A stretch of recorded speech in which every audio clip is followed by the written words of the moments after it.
नमस्कार, KP news 24/7 में आपका स्वागत है। मैं हूं अश्विनी आपके साथ। चलिए एक नजर डालते हैं आज के अहम सुर्खियों पर।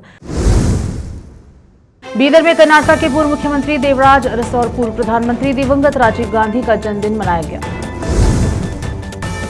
गृहलक्ष्मी लाभार्थियों के लिए बड़ा अपडेट। कर्नाटक के मुख्यमंत्री डीके शिव कुमार ने नए एप्लीकेशन को लेकर की अहम घोषणा। अगर बीजेपी में दम है तो आरएसएस शाखा में राष्ट्रगान गाए। केपीसीसी प्रेसिडेंट वीके हरिप्रसाद ने आरएसएस पर किया पलटवार। नकली दवा नेटवर्क की जांच के लिए जल्द गठित होगी एसआईटी। कर्नाटक के स्वास्थ्य मंत्री यूटी खादर ने कहा। तुम्हारे बाप भी नहीं रोक सकते। तेलंगाना में मंत्री की बेटी ने ही दे डाली मुख्यमंत्री रेवंत रेड्डी को चुनौती। 1984 में सिख विरोधी दंगा मामले में उम्र कैद काट रहे कांग्रेस के पूर्व सांसद सज्जन कुमार का हुआ निधन।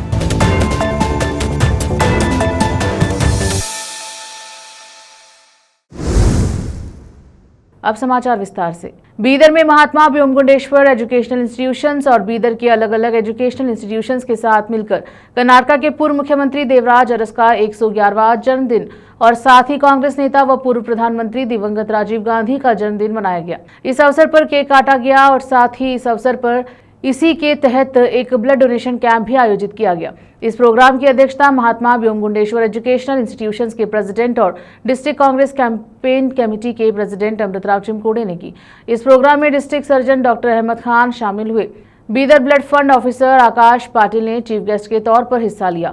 इस अवसर पर महात्मा व्योमगुंडेश्वर एजुकेशनल इंस्टीट्यूशंस के general secretary Govardhan Rathod, vice president Sushri Avinash, Amritrao Chimkode, D Devraj Aras D8 college, Kaviratna Kalidas first grade college की प्रिंसिपल वैजनाथ बिरादर, डॉक्टर कुलकर्णी गिरिराव और मातोश्री अहिल्याबाई होलकर हाई स्कूल के हेडमास्टर सैयद सलाउद्दीन उपस्थित रहे। प्रोग्राम में वेलकम स्पीच और इंट्रोडक्टरी स्पीच श्री वैजनाथ बिरादर ने दी। Programme Kaviratna Kalidas first grade college के फिजिकल डायरेक्टर श्री ओमकारा महाशेट्टी ने सुनाया। धन्यवाद ज्ञापन श्री सैयद सलाउद्दीन ने दिया। केपी न्यूज के कैमरामैन महेश का कवरेज। केपी न्यूज 24/7 को लाइक एंड सब्सक्राइब जरूर करें। धन्यवाद। बीदर शहर के गुम्पा हैदराबाद रोड पर स्थित लक्ष्मीनगर में रोड बनाई जा रही है। इस रोड के निर्माण के लिए लाल मिट्टी डाली गई है। इसको लेकर स्थानीय लोगों ने कहा कि इस रोड के निर्माण के लिए जो लाल मिट्टी डाली गई है उसे ऐसे ही छोड़ दिया गया है, जिसके कारण यहां से लोगों को गुजरने, वाहनों को गुजरने और विशेष तौर पर स्कूल जाने वाले बच्चों को गुजरने में कठिनाइयों का सामना करना पड़ रहा है। इसलिए इस रोड का काम जल्द से जल्द पूरा किया जाए। केपी न्यूज के कैमरामैन महेश का कवरेज। केपी न्यूज 24/7 को लाइक एंड सब्सक्राइब जरूर करें। धन्यवाद। गृहलक्ष्मी कर्नाटक सरकार की जरूरी स्कीम में से एक है। यह एक बड़ी स्कीम है जो राज्य में परिवार की हर महिला मुखिया को हर महीने 2000 रुपए की आर्थिक मदद होती है। हालांकि अब सरकार गृहलक्ष्मी में बदलाव करने के लिए आगे आई है और बेनिफिशियरी को नए सिरे से अप्लाई करना होगा। मुख्यमंत्री डीके शिव कुमार ने इस पर एक जरूरी अपडेट दिया है। मुख्यमंत्री डीके शिव कुमार ने कहा कि सेवा सिंधु पोर्टल और डोर टू डोर सर्वे के जरिए गृहलक्ष्मी योजना के लाभार्थियों के एप्लीकेशन को फिर से वेरीफाई करने का प्रोसेस जल्द ही शुरू होगा। अगर बीजेपी चाहे तो आरएसएस ब्रांच को राष्ट्रगान गाने दे। केपीसीसी प्रेसिडेंट वीके हरिप्रसाद ने आरएसएस पर पलटवार किया। कांग्रेस वर्किंग कमेटी सीडब्ल्यूसी की मीटिंग में वंदे मातरम के 2 पद गाने के फैसले का मैं स्वागत करता हूं। मैं कुछ भी करे, हम सिर्फ 2 पद गाएंगे। उन्होंने आरोप लगाया कि जो लोग वंदे मातरम के आधार पर राजनीति करते हैं वे देशद्रोही हैं। वे हमें फांसी पर लटका दें, फंदे पे डाल दे या जेल में डाल दे, हम सिर्फ 2 पद गाएंगे। सीडब्ल्यूसी मीटिंग में सही फैसला लिया गया है। वे सभी कंगना रनावत के फैन हैं। उन्होंने बीजेपी पर शॉर्ट्स पहनने वालों की तरह हमला किया। वे चाहे तो कंगना के गाने को पार्लियामेंट में लाकर राष्ट्रगान बना सकते हैं। बीजेपी कायर है। हरिप्रसाद ने उनकी आलोचना करते हुए कहा कि कायर बताया वो जिनमें पार्लियामेंट आने की भी हिम्मत नहीं, उन्हें सदन में काम करने की भी इजाजत नहीं। उन्होंने इस जगह की सफाई की जहां मल्लिकार्जुन खड़गे ने भाषण दिया था। वहां एससी समुदाय को बर्दाश्त नहीं किया जाता। यहाँ नागेंद्र वाल्मीकि समुदाय से हैं। अगर बीजेपी वाल्मीकि समुदाय के लोगों को देखेगी तो ऐसा ही नहीं होगा। उन्होंने उन्हें नियमों के अनुसार नोटिस देकर चर्चा के लिए आने की चुनौती दी। फिलहाल वक्त छोटे से ब्रेक का, जल्द लौटेंगे ब्रेक के बाद।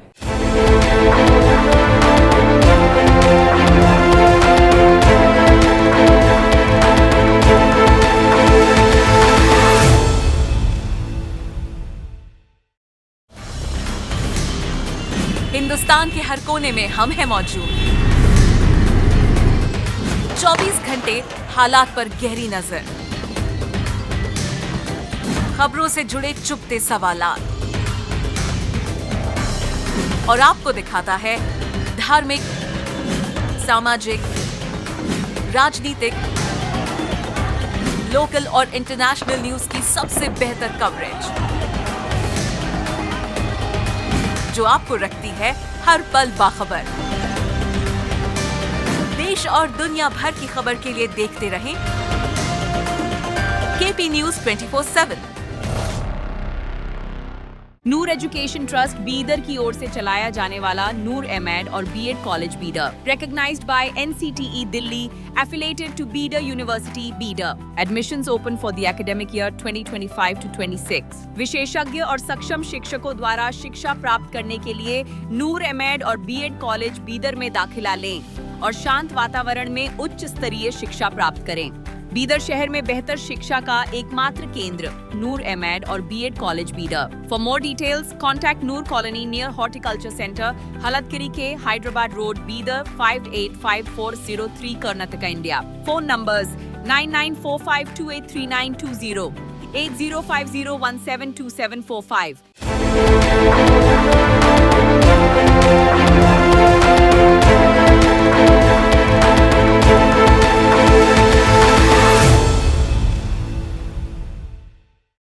ब्रेक के बाद स्वागत है आपका। देखते हैं समाचार। कर्नाटक के चामराजनगर जिले के कोलेगल तालुके में जगेरी ग्राम पंचायत के अंतर्गत आने वाले शिलुबेलपुरा वन में आग लगने से लगभग 10 से 15 एकड़ जंगल नष्ट हो गया। यह शरारती तत्वों की करतूत मानी जा रही है। यह वन क्षेत्र कोलेगल बफर रेंज में मलाई महादेश्वर वन्यजीव प्रभाग के अंतर्गत आता है। वन विभाग के अधिकारियों के अनुसार यह संदेह है कि बुधवार रात को शरारती तत्वों ने जंगल में आग लगा दी। स्थानीय लोग और वन विभाग के कर्मचारी तुरंत मौके पर पहुंचे और आग बुझाने के उपायों की। इसके अलावा उपद्रवियों ने जगेरी के पास स्थित शिकार विरोधी शिविर पर हमला कर दिया, उसे नष्ट कर दिया और वहां रखी वस्तुओं को जला दिया।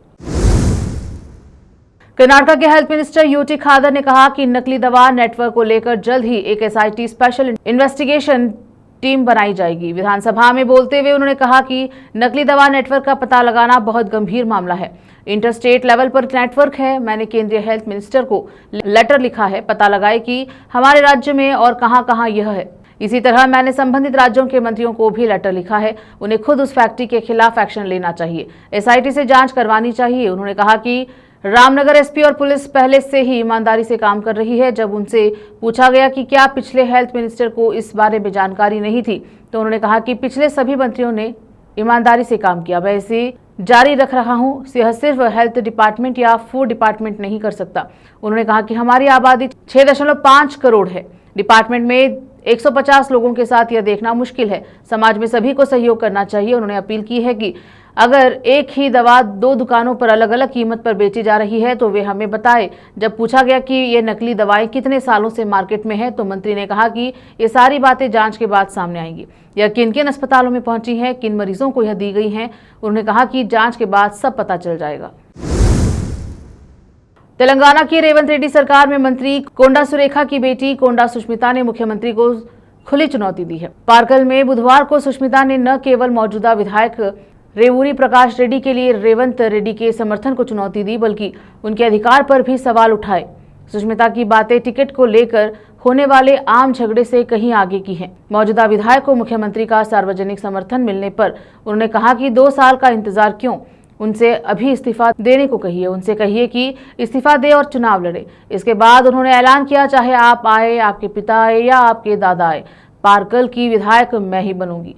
उनके इस बयान के बाद तेलंगाना कांग्रेस आलाकमान और तेलंगाना प्रदेश कांग्रेस टीपीसीसी की अनुशासन कमेटी की त्योरियां चढ़ गई। टीपीसीसी के साथ साथ अनुशासन कमेटी के चेयरमैन मल्लू रवि ने सुष्मिता के बयान पर आपत्ति जताई और मंत्री से उनकी बेटी के बयान पर सफाई मांगने का फैसला किया है। मल्लू रवि ने कहा कि पार्टी की अनुशासन कमेटी ने इसे मामले का संज्ञान लिया है और सुष्मिता के खिलाफ सख्त एक्शन लेने की तैयारी कर रही है। रवि ने सुष्मिता के बयान की निंदा करते हुए कहा कि इससे मुख्यमंत्री की प्रतिष्ठा को ठेस पहुंची है। एआईसीसी तेलंगाना की इंचार्ज मीनाक्षी नटराजन ने भी इस मामले की जानकारी लेकर टीपीसीसी प्रेसिडेंट की बी महेश कुमार गौंडा से विस्तृत रिपोर्ट मांगी है। उत्तर प्रदेश जनपद गोरखपुर के पिपराइच विष्णु मंदिर परिसर में रानी लक्ष्मीबाई फाउंडेशन की ओर से सावन के अवसर पर मेहंदी रस्म का आयोजन किया गया। कार्यक्रम में महिलाओं ने बढ़ चढ़कर हिस्सा लिया, एक दूसरे को मेहंदी लगाकर सावन की खुशियां साझा की। फाउंडेशन की ओर से महिलाओं के लिए चूड़ी और मेहंदी की भी व्यवस्था की गई थी। इस दौरान महिलाओं ने सावन के गीतों के बीच झूला झूलकर कार्यक्रम का आनंद लिया। मंदिर परिसर में उत्साह और उमंग का माहौल देखने को मिला। महिलाओं ने पारंपरिक अंदाज में सावन पर्व मनाते हुए एक दूसरे को शुभकामनाएं दी। रानी लक्ष्मीबाई फाउंडेशन की इस पहल की महिलाओं ने सराहना की। गोरखपुर से विकास कुमार भारद्वाज की रिपोर्ट। केपी न्यूज 24/7 को लाइक शेयर सब्सक्राइब जरूर करें। धन्यवाद।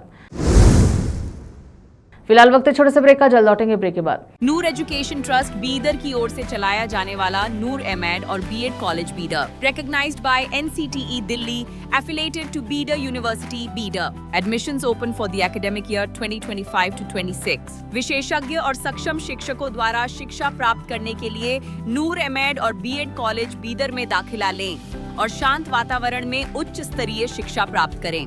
बीदर शहर में बेहतर शिक्षा का एकमात्र केंद्र नूर एमएड और B Ed college Bidar. For more details contact Noor colony near horticulture centre, Haldagiri के Hyderabad road, Bidar 585403 Karnataka, India. Phone numbers 9945283920, 8050172745। Break के बाद स्वागत है आपका, देखते हैं समाचार। कांग्रेस के पूर्व नेता और सांसद सज्जन कुमार का 84 साल की उम्र में निधन हो गया। 1984 सिख विरोधी दंगा मामले में वह तिहाड़ जेल में उम्र कैद की सजा काट रहे थे। दिल्ली हाई कोर्ट ने 17 दिसंबर 2018 को उन्हें आजीवन कारावास की सजा सुनाई गई थी।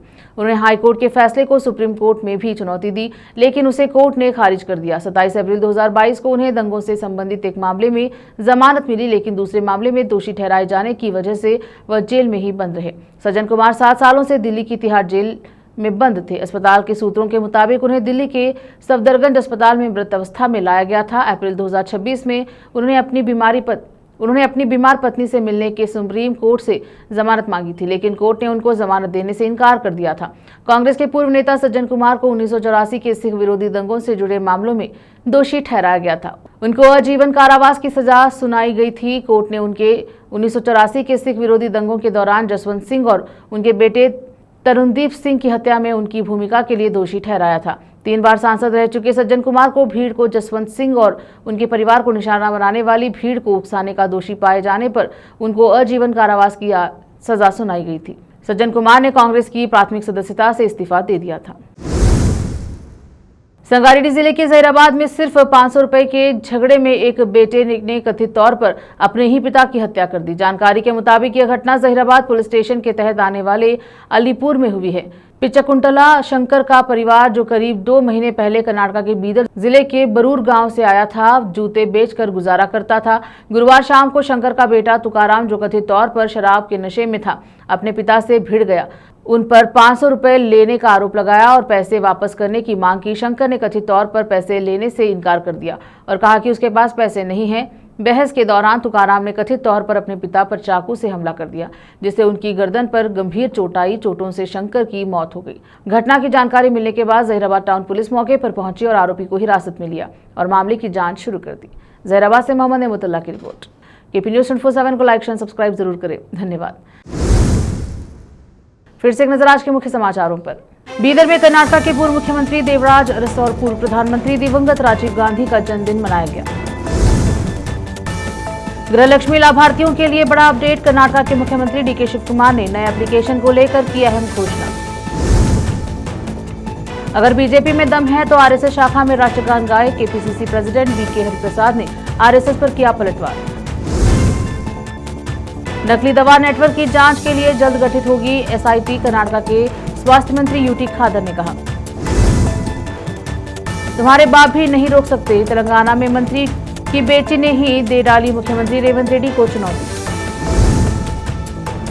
1984 में सिख विरोधी दंगा मामले में उम्र कैद काट रहे कांग्रेस के पूर्व सांसद सज्जन कुमार का हुआ निधन।